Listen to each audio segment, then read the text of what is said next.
Olá pessoal, tudo bem com vocês? Na aula de hoje nós vamos estudar um pouquinho de sociologia, falando sobre os movimentos sociais. A nossa ideia aqui hoje é que a gente consiga trabalhar um pouco com os conceitos e problemas que os movimentos sociais têm, e a partir disso nós vamos pensar um pouco essa participação do cidadão na sociedade e com relação ao Estado. Então, a primeira coisa que a gente tem que ter em mente é o que é esse movimento social. O que isso significa? O que difere o movimento social de qualquer outra instituição social presente no nosso país, nossa cidade, nosso estado, na sociedade como um todo. Tudo bem? Para isso, a gente tem que pensar o seguinte: o que é um movimento social?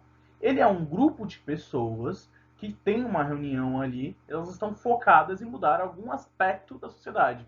Elas querem modificar alguma coisa. Ao fazer isso, elas precisam de uma pauta, algum método, alguma forma de chegar lá. A partir dessa pauta, eles vão agir de determinadas formas, usando os seus métodos, usando as suas armas, digamos assim. Que armas são essas? Que métodos são esses? Depende da época que esse movimento social está passando. Qual é o momento? O momento é no mundo atual, como o nosso. Então você vai usar o que? As ferramentas digitais, as redes sociais. Reparem os últimos grandes movimentos que apareceram pelo Brasil, sempre focados com o Facebook como uma boa ferramenta. Em outros momentos, você tinha outras formas de pensar esses movimentos sociais. Pensa lá o movimento operário, por exemplo, na Revolução Industrial. Ele tem uma outra característica. Ele não é focado em redes sociais, porque nem existia, mas na organização dos operários nas fábricas, certo? O principal método de uso dos movimentos sociais são os debates políticos, onde eles discutem as ações que vão ser tomadas, e as manifestações, que eles conseguem dizer para a sociedade o que eles pensam, tudo bem? É importante a gente entender que os movimentos sociais eles são diferentes dos partidos políticos. Em resumo muito rápido, para o vídeo não ficar muito longo, os partidos políticos eles têm um objetivo diferente dos movimentos sociais, mas ambos, em geral, promovem alguma mudança na sociedade. No entanto, os partidos políticos fazem isso através do controle do Estado. Ou seja, um partido político quer ganhar o governo, ganhar uma eleição, assumir o governo e fazer as mudanças por cima. Enquanto que os movimentos sociais, via de regra, eles não procuram acessar o Estado. Eles querem demandas do Estado e demandas da sociedade, não através das eleições. É claro que existem exceções, inúmeras para falar a verdade, que são movimentos sociais que acabam se transvestindo depois em um partido, muda aqui, muda ali, os seus líderes vão entrar em algum partido conseguir para conquistar alguma eleição, tal, mas via de regra isso é uma diferença. Os movimentos sociais são diferentes de partidos políticos. É importante a gente entender o seguinte também, eu coloquei aí no texto. A existência de movimentos e organizações de cunho social é fundamental para o estabelecimento e o funcionamento de uma democracia. O que isso quer dizer? A participação social, o movimento social, ele está muito ligado aos tais direitos políticos que a gente já trabalhou nesses anteriores. O que esse direito político vai trazer então? Ele, para ser um movimento social e ele tenha sucesso nas suas pautas, ele precisa ter liberdade política para que isso aconteça.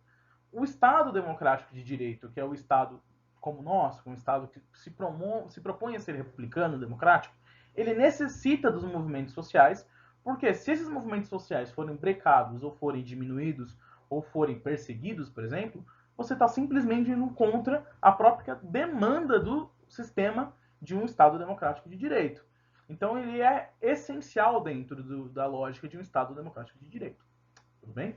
Então, os movimentos sociais eles podem ser organizados ou espontâneos. O que isso quer dizer? Quer dizer que um movimento social pode ser, por exemplo, um movimento sindical, que você tem ali uma organização bastante hierarquizada, bem determinada, bem estruturada, para que você tenha a forma como que esses caras vão agir, quais são os processos, como serão essas manifestações e tudo mais. E eles também podem ser espontâneos, ou seja, gerados sem muita organização, mas sempre com uma pauta. Por exemplo, quando a sociedade se organiza de alguma maneira para reclamar, por exemplo, contra a passagem de ônibus, ou alguém na sua região faz um protesto contra alguma coisa, isso não é necessariamente uma organização espontânea. Ela é uma organização espontânea, aliás. Não é uma organização bem organizada, bem determinada, certo?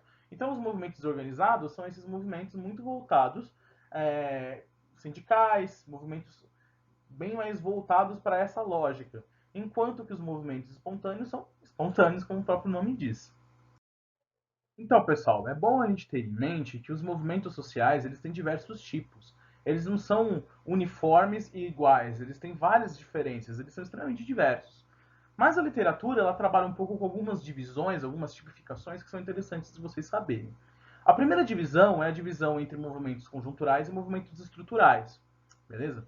O que são esses movimentos conjunturais? São movimentos que focam na conjuntura de momento da sociedade. Então, por exemplo, imagina que você tem uma falta d'água no seu bairro por várias semanas e ninguém resolve. E aí a organização do seu bairro resolve fazer uma passeata numa avenida próxima da sua residência. Esse é um movimento que ele é conjuntural, ele está focado na conjuntura de momento, na conjuntura da sociedade naquele determinado momento.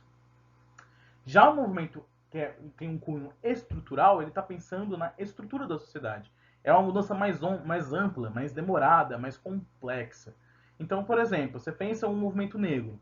O movimento negro tem tantas pautas, e são pautas estruturantes na sociedade, que precisa de uma mudança dentro do seio da sociedade mesmo, que ele é considerado um movimento estrutural e não um movimento conjuntural. Beleza?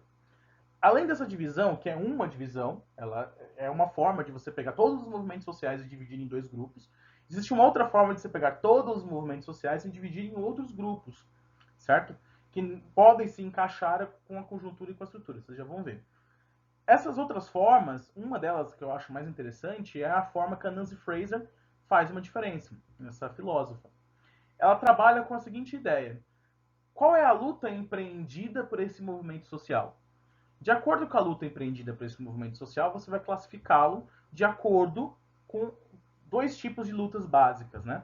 Que é a luta por redistribuição e a luta por reconhecimento. Qual que é a diferença?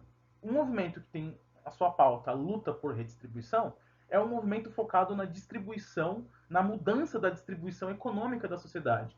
Então vamos pegar, por exemplo, o movimento operário. Ele é um movimento, e o sindical que decorre depois, são movimentos que estão ali trabalhando com o quê? Com a manutenção ou a melhoria da qualidade do trabalho nas empresas, nas fábricas, etc. E também no aumento de salários, maiores benefícios. Isso significa que o movimento sindical está lutando ali para que você tenha um aumento de salário, por exemplo. Ao fazer isso, você está necessariamente, né, tirando do dono da empresa uma parte do lucro dele. Só se ele aumentar os preços de venda, por exemplo. Se ele não fizer nada, ele vai ter que lucrar menos para dar mais salários, por exemplo, mais benefícios. Ao fazer isso, você está promovendo uma redistribuição econômica da sociedade, certo? Esse movimento social voltado para a redistribuição.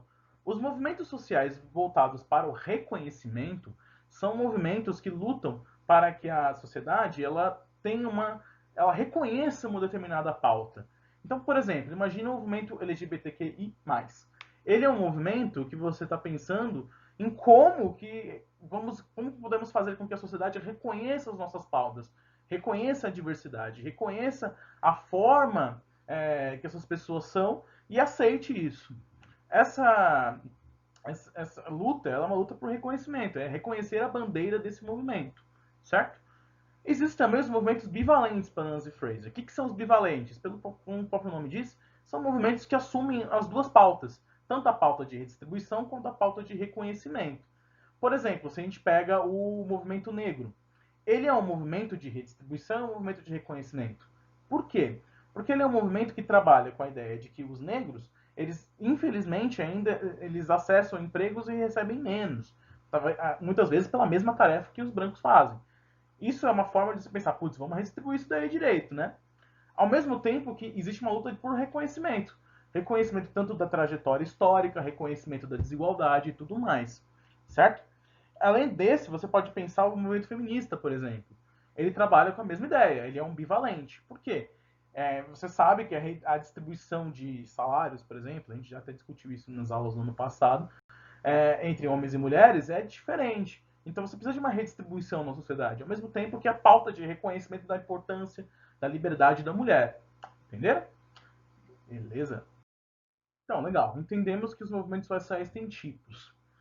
No entanto, se a gente parar para pensar um pouquinho, Os movimentos sociais, eles atingem todos os seus objetivos ou existem problemas no caminho? Ou é difícil? É bem difícil, né? Na realidade, o que acaba acontecendo?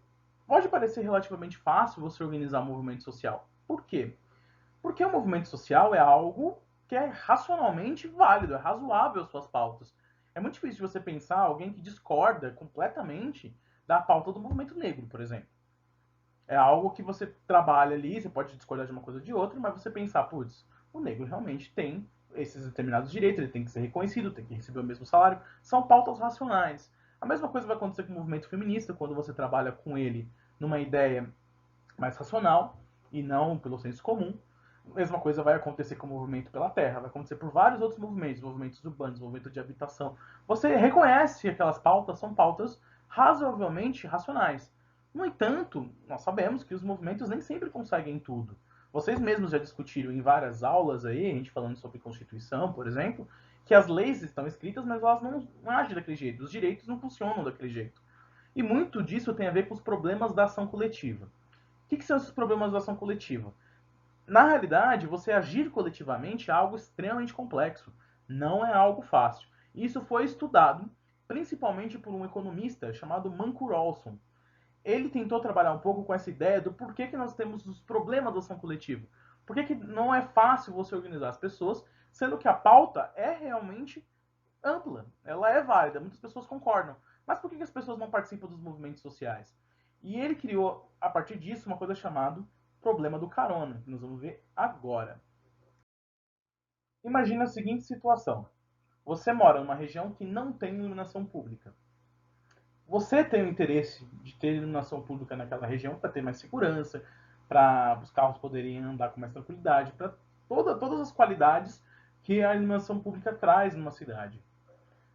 Os seus vizinhos também. Todos os seus vizinhos também querem, certo? Só que isso não vem de graça. O Estado não faz a parte dele. Vocês precisam se organizar enquanto grupo de bairro ali da cidade, precisam se organizar para conseguir ter aquela determinada atitude, certo? Isso vale para qualquer recurso público, como água encanada, como vários outros recursos. Eles são públicos. Significa que eles são um bem da coletividade. Não é um bem individual, é um bem da coletividade. Para que você consiga, são três pautas, então, são três coisas que vão acontecer. Você quer, seus vizinhos querem. No entanto, para você conseguir atingir esse objetivo, existe um custo. Qual que é o custo? É o custo do tempo. E tempo é dinheiro, certo? O que isso quer dizer? O custo do tempo significa que você vai ter que deixar, por exemplo, de descansar, de, sei lá, ver TV, jogar videogame, jogar bola ou qualquer outra coisa. Você pode até, por exemplo, um caso mais sério, você precisa de um determinado dia não ir trabalhar, por exemplo, para participar de uma organização social, uma manifestação, um processo de alguém, de um grupo, um grupo de pessoas irem até a prefeitura fazer uma reclamação. Você desloca a sua lógica de vida para aquele determinado foco. Ou seja, você deixou de fazer outras coisas para fazer aquilo. Isso não necessariamente é uma coisa que agrada a todo mundo, né? Isso gera um problema, que a gente vai ver agora. Essa questão do custo vai gerar o que chamamos de problema do carona, que o Manco Rawson lá criou o problema do carona. Isso daqui é baseado numa coisa chamada teoria dos jogos, do John Nash. Se vocês puderem depois dar uma pesquisada, é bem interessante. Complexo, mas interessante. É uma área de economia. O que acontece com o problema do carona? Quatro possibilidades acontecem a partir dessa nossa situação. Quais são as possibilidades? As possibilidades estão nas laterais. Eu posso decidir participar desse movimento, ou eu posso decidir não participar desse movimento. As outras pessoas, os meus vizinhos, eles podem decidir participar do movimento ou não participar do movimento também. Todos nós podemos tomar essa decisão. Vou ou não vou? É uma escolha, certo? Conforme as pessoas vão escolhendo esse caminho, quatro possibilidades aparecem. Quais são? Vamos lá. Eu vou até pegar a caneta aqui. Olhem só.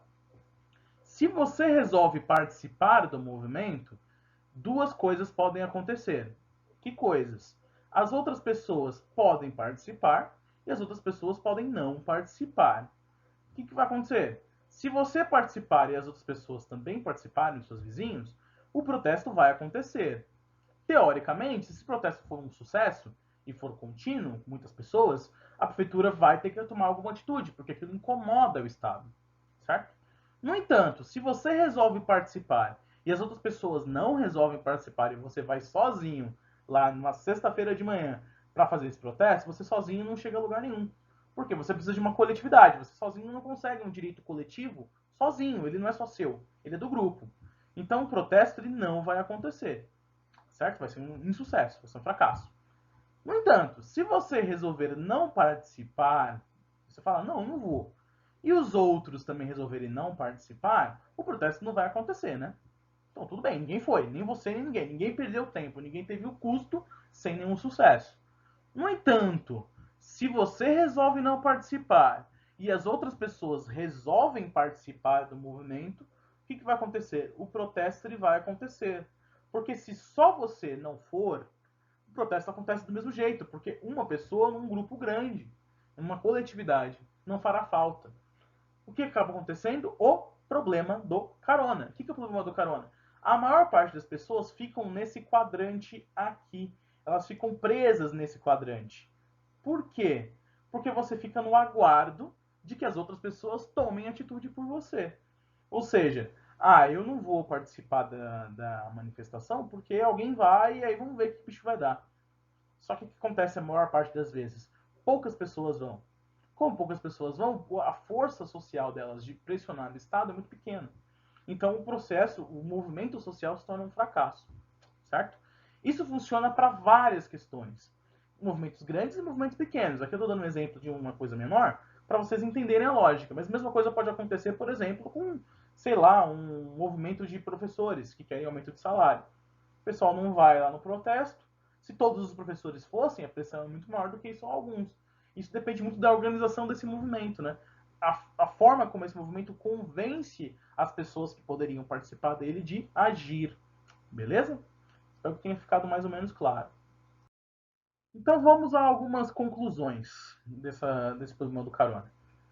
É bem mais fácil organizar um grupo quando o número de pessoas é pequeno e quando seus membros só recebem benefícios se participarem da ação coletiva, isto é, se for impossível utilizar a estratégia do carona.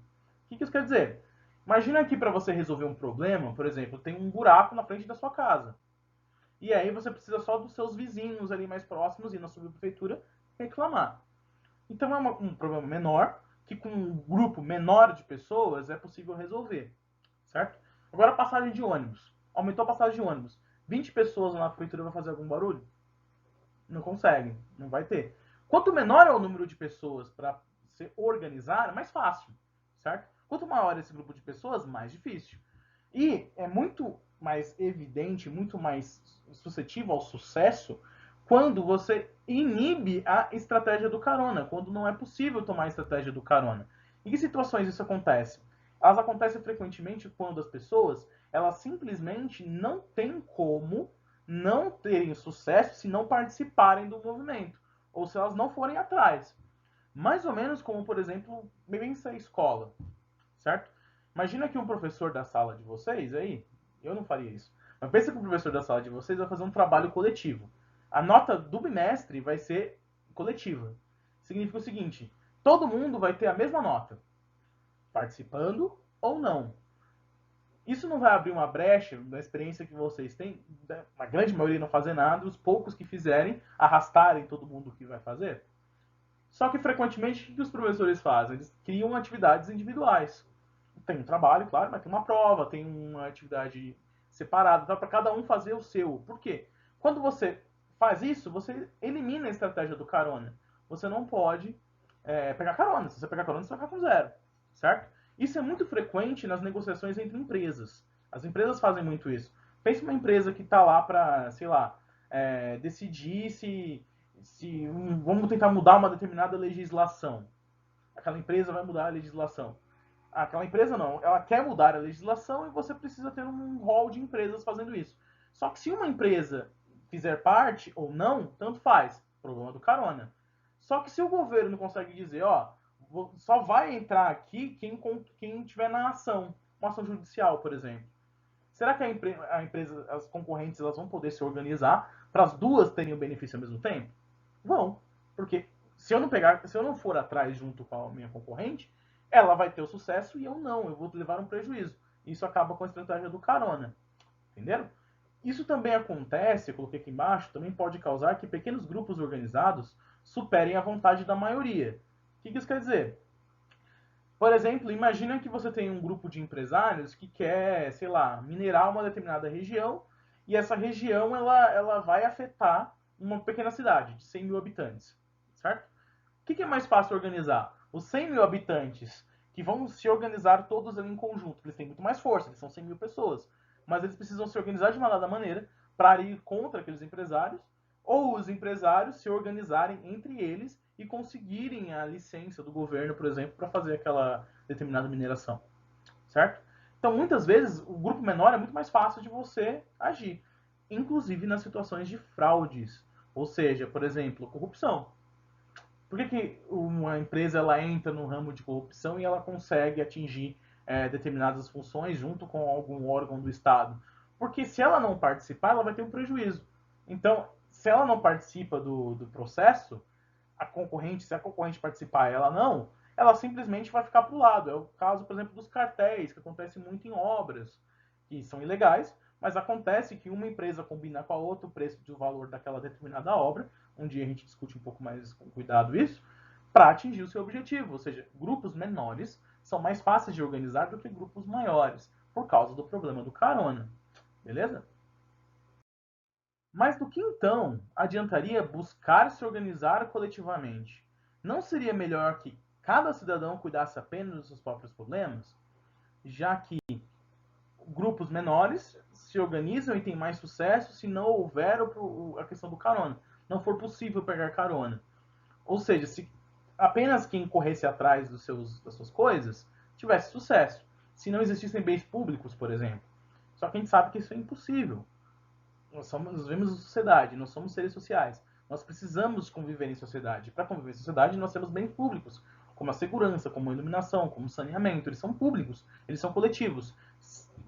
Ele tem que ser conquistado em grupo. O que isso quer dizer, então? Tudo indica que não, cuidar dos seus próprios elementos sozinhos não seria bom. Por quê? Se isso fosse verdade, os países onde há menos movimentos sociais, ou seja, onde a população participa menos, seriam os países mais prósperos e bem organizados. Mas as pesquisas indicam exatamente o contrário. Que pesquisas? Como assim? As pesquisas indicam que os países com maior número de movimentos sociais, com maior quantidade da população participando, da sociedade civil, participando das lutas contra o Estado, com maior número de ONGs e tudo mais, são os estados onde estados e países que você tem uma sociedade mais próspera e mais bem organizada, certo? Então, a experiência diz pra gente que não, que a participação social é importante para a convivência das pessoas. Então, para a gente fechar aqui, existe um sociólogo norte-americano chamado Robert Putnam, que ele percebeu, ele fez uma pesquisa bastante extensa em vários estados dos Estados Unidos e em outros países também, ele ampliou depois. Ele trabalha com a seguinte ideia, que as regiões com alto nível de participação social têm mais prosperidade econômica, maior respeito à lei e menos corrupção. Por quê? Porque essas regiões têm o que os sociólogos chamam de capital social. O que é esse capital social? É o conjunto de regras, redes de contatos pessoais e relações de confiança que ajudam os cidadãos a superarem os problemas da ação coletiva. O que é essa capital social? O capital social basicamente é vivência coletiva. É coletividade, é vivência de grupo, certo? Então, por exemplo, pensa naquela sociedade que você tem uma escola que é bem organizada, que os pais, as famílias fazem parte da escola, as pessoas que já saíram da escola em algum momento, elas voltam ali para frequentar, para ajudar muitas vezes, elas têm uma certa relação com a escola, relação com a igreja, relação com um clube, relação com um time de futebol, relação com um time que ela participa de qualquer esporte, por exemplo. Essas relações de convivência vão aproximando as pessoas. E conforme essas relações de convivência aproximam as pessoas, elas se tornam parte de um todo maior. E elas se sentem responsáveis por esse todo. Conforme elas vão se sentindo responsáveis por esse todo, elas se sentem cada vez menos propensas a pegar carona. Por quê? Porque a comunidade são eles. Eles e a comunidade se tornam cada vez mais próximos. E cada vez mais difícil de separar. Se vocês se lembrarem das aulas do primeiro ano, quando a gente fala um pouco sobre o homem ser um ser social, no primeiro momento, alguns até dão aquela, mas como assim e tal? Por quê? Porque nós temos essa sensação que nós somos cada vez menos sociais. Nós somos cada vez mais individuais. E isso não é verdade. Lá atrás, a gente já debateu sobre isso, que na realidade o ser humano ele precisa dos outros, ele é dependente da sociabilidade para viver. E isso se reflete aqui no capital social. Conforme essas sociedades são mais encaixadas, mais atribuídas, mais fortes, elas são cada vez mais justas. E os cidadãos têm mais tendência a respeitar a lei, a lutar contra as desigualdades, serem mais respeitosos e tudo mais. Um problema que o Robert Putnam percebeu nas pesquisas deles era que, conforme ele foi comparando o tempo, ou seja, o passado com as datas mais atuais, ele percebeu que cada vez menos as pessoas estão participando desses movimentos. Não só os próprios movimentos sociais, como também tem o capital social. E então, isso gera um insucesso da forma da organização social. Isso leva as sociedades a serem cada vez mais injustas, em vez de serem cada vez mais justas. Essa é uma tendência que a gente está vendo um pouco, né? Claro que existem vários outros movimentos que eles aparecem geralmente quando tem algum estouro de alguma coisa, quando acontece uma situação que é muito grave, e aí você tem várias pessoas que se reúnem atrás de alguma coisa, mas em linhas gerais, você percebe que as pessoas estão cada vez mais, deixa acontecer, né? Deixa viver. E isso é um problema para os movimentos sociais, certo? Então, gente, a ideia dessa aula aqui era que a gente trabalhasse um pouco com essa visão geral, esses conceitos, esses problemas dos movimentos sociais, para nos próximos momentos a gente tentar dar uma olhadinha um pouco sobre os tipos, os movimentos que existem, né? O movimento negro, o movimento feminista e tudo mais. Beleza, gente? Então, espero que tenha ficado bom, espero que tenha ficado tudo tranquilo. Desculpa ser um pouco longo, mas o conteúdo é longo. Isso aqui são várias aulas, né? A gente não falaria nisso num dia só, a gente falaria isso em 4, 5 aulas. Beleza? Fiquem bem, galera.